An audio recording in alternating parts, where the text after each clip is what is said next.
Japan की राजनीति में बड़ा उलटफेर हुआ है। प्रधानमंत्री शिगेरू इशिबा अब कुर्सी पर नहीं रहेंगे। अपनी ही पार्टी के भीतर बढ़ते विरोध और चुनावी हार की जिम्मेदारी लेते हुए इशिबा ने पद छोड़ने का ऐलान कर दिया है।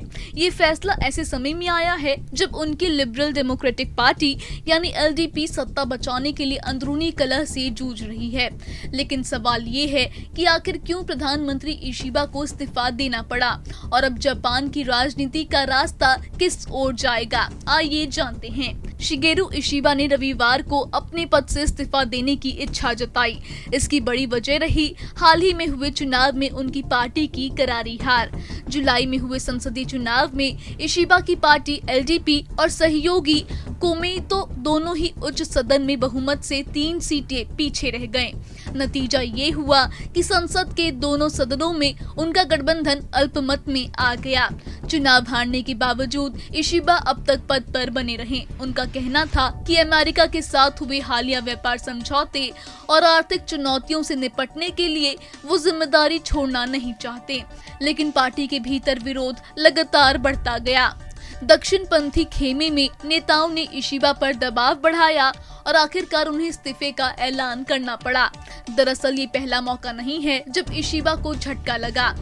पिछले साल निचले सदन के चुनाव में भी उनकी सरकार बहुमत खो चुकी थी। तब से संसद में विधेयक पारित करने के लिए एलडीपी को विपक्ष के आगे झुकना पड़ रहा था।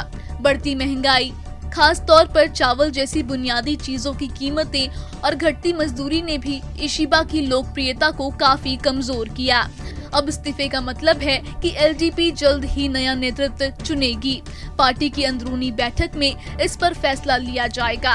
राजनीतिक विश्लेषकों का कहना है कि ये कदम पार्टी के भीतर फूट को रोकने और जनता के बीच भरोसा वापस पाने की कोशिश है। तो जापान की राजनीति में इस वक्त सबसे बड़ा सवाल यही है कि प्रधानमंत्री इशिबा के जाने के बाद सत्ता का बागडोर किसके हाथ में जाएगा। क्या एलडीपी अपनी खोई हुई साख वापस पा पाएगी या फिर विपक्ष को मिलेगा बड़ा मौका। इतना तय है कि आने वाले हफ्तों में जापान की राजनीति में हलचल और बढ़ेगी और इसका असर सिर्फ टोक्यो तक सीमित नहीं रहेगा बल्कि अंतर्राष्ट्रीय संबंधों पर भी साफ दिखेगा।